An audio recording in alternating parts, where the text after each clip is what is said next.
jump up here. We have had a few questions from Twitter, and I'm sure we have a few here in the audience.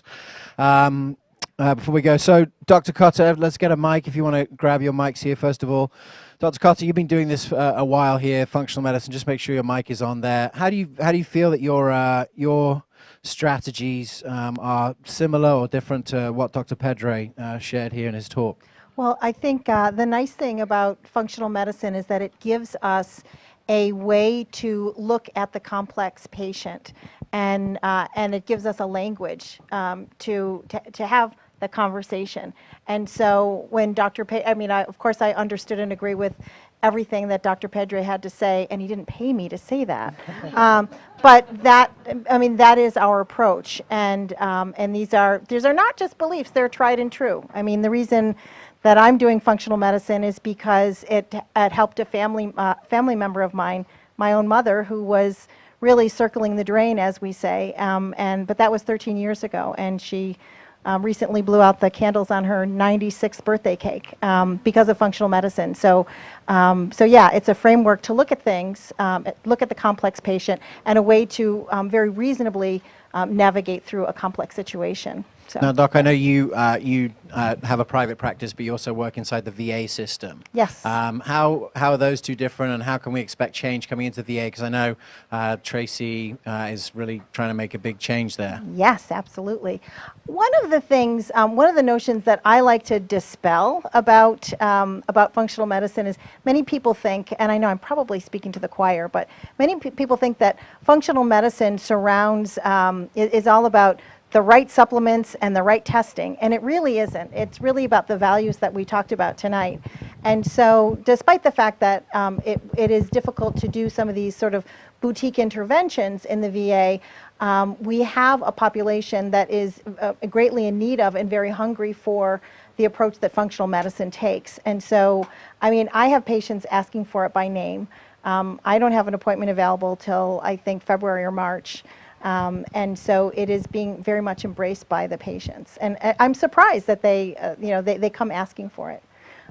That's great. Yeah, I appreciate you sharing that, and we look forward to progress in that area, because there's a lot of people that need it. And Escape Fire actually does a great job of showing how to how they're working with veterans differently.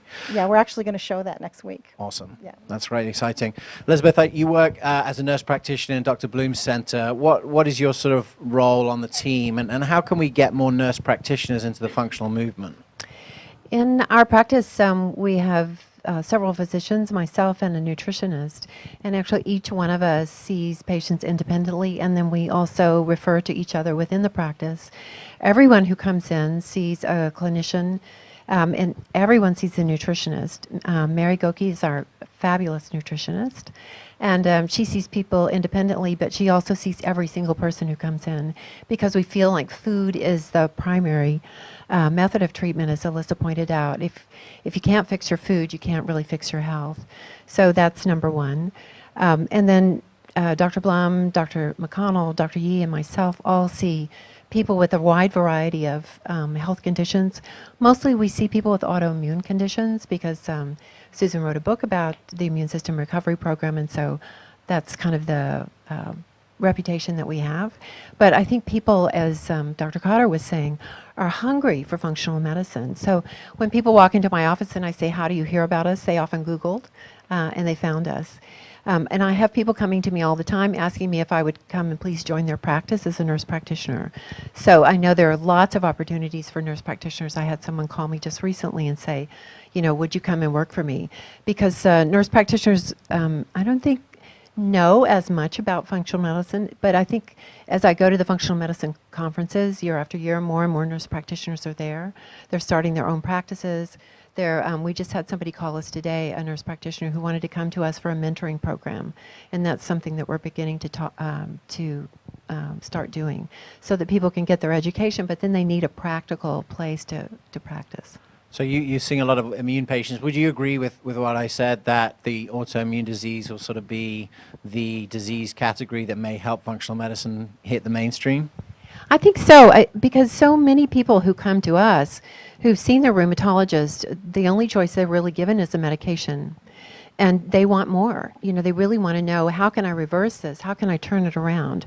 What can I do that will really make me feel healthy instead of just getting by on meds and trying to stop the progression or slow the progression of my disease? And what we find in functional medicine, which I'm sure everybody on this panel has found, is that not only can you slow the progression, you can reverse the progression. You can get people off their meds. They can feel good because we get at the root cause for really what's going on with them. That's awesome. Alisa, I wanted to just ask you about your diet, because it has a dynamic component. It changes over the month. And we had Dr. Nicholas Gonzalez here in January talking about his protocol. I think Dr. Isaacs is somewhere in the room here too. He had an idea of balancing, balancing the autonomic nervous system with food, and it was dynamic. Different people would need different things depending on theirs. And we have so much dogma about what's the best diet. And I just wonder how scalable you feel a diet, the best diet is, when the best diet isn't the same thing all the time. Well, maybe? Okay, yeah. So, I think what I'm finding is that women will start to engage this dynamic diet. That's a lovely way of putting it.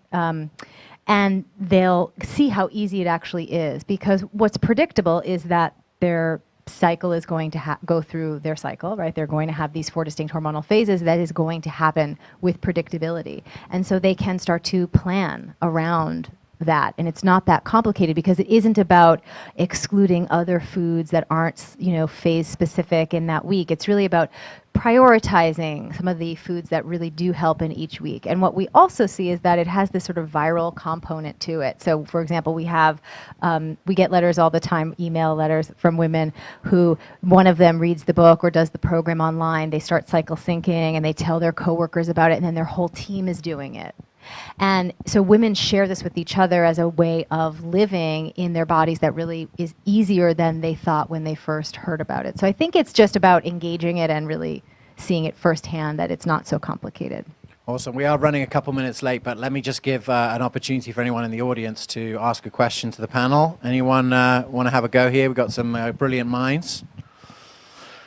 Vince, we've had a question here just about your talk, and someone asked on Twitter with regard to detoxification in the process, in what order you sort of would do detoxification and when you're trying to balance hormones.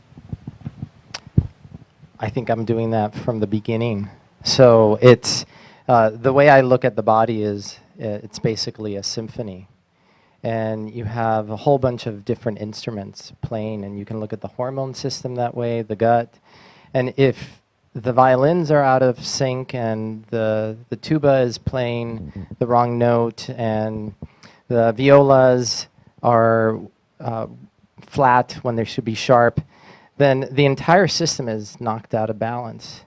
So the way I approach the patient is to address everything together, but usually starting with the gut and detoxing through proper diet changes and getting them to change lifestyle habits, whether nutrition or, the other thing I didn't talk about, in relation to the adrenals is the toxicity of our minds.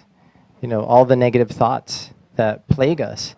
And I talk to my patients sometimes about that, about changing your thoughts, about creating positive affirmations and bringing gratitude in. So we have to think about not only detoxifying ourselves from our environment and from the chemicals by changing our habits, like not using plastic, not heating something in a microwave in plastic, or like Alisa was talking about, the things we apply to our faces, the makeup.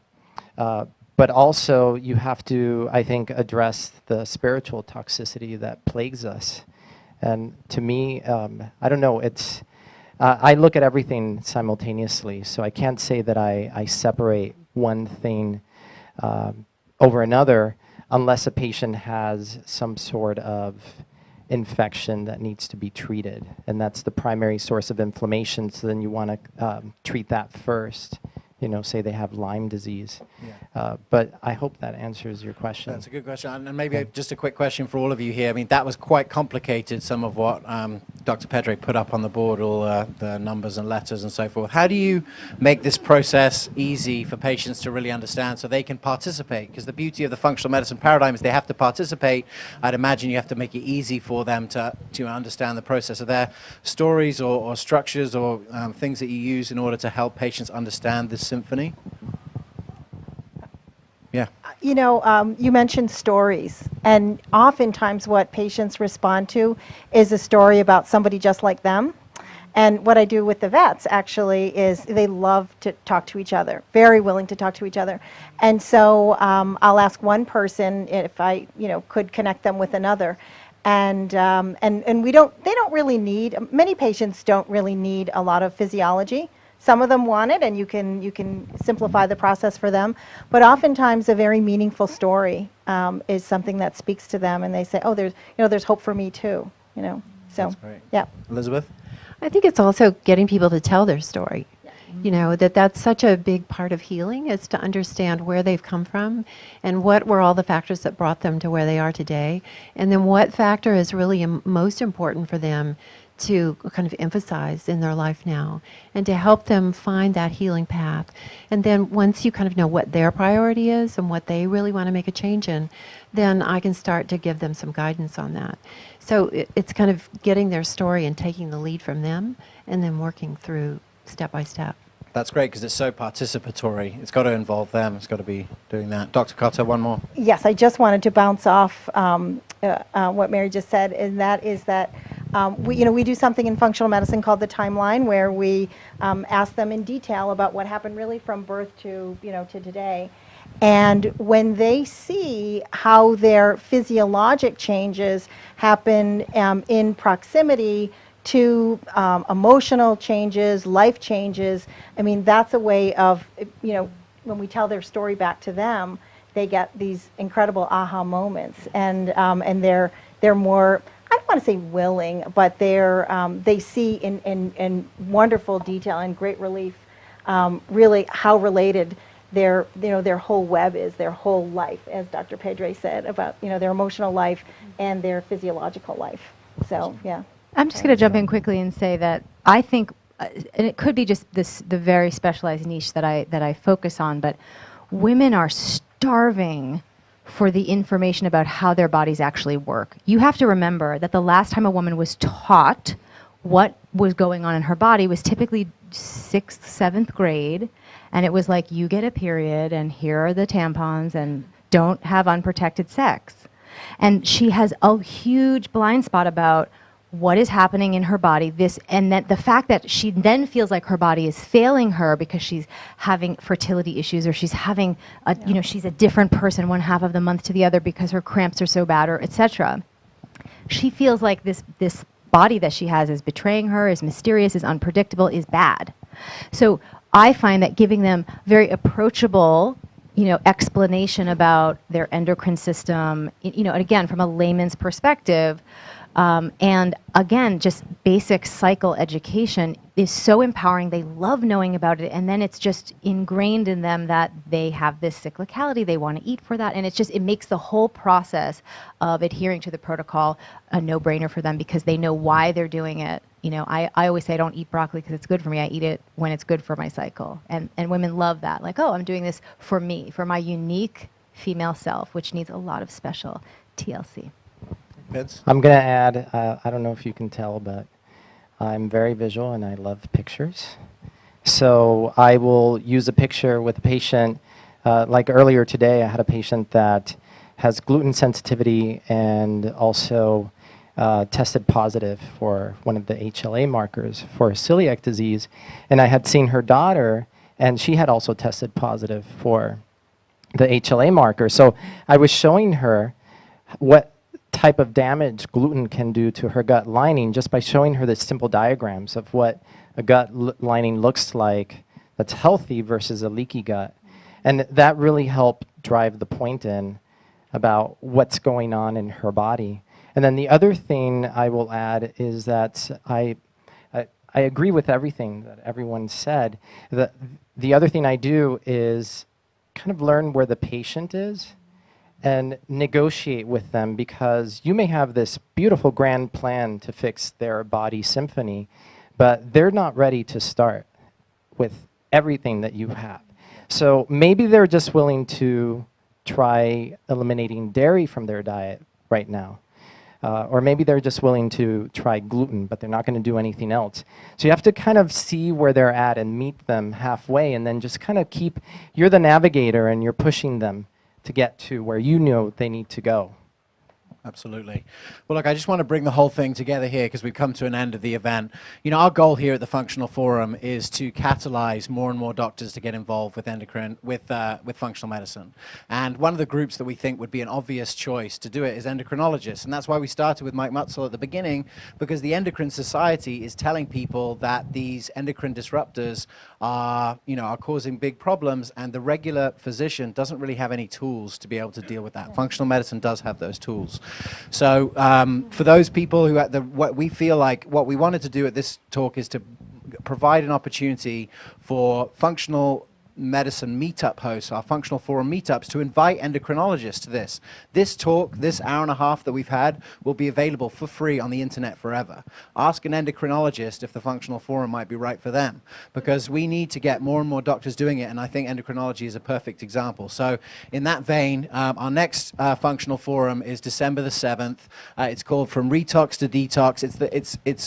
It's also the Christmas party, and we're going to be talking about detox, so that's why it is. But I would just say to everyone that the reason why we're doing it is because we want to set it up in December so that all of you and other practices can set up your detox programs for January.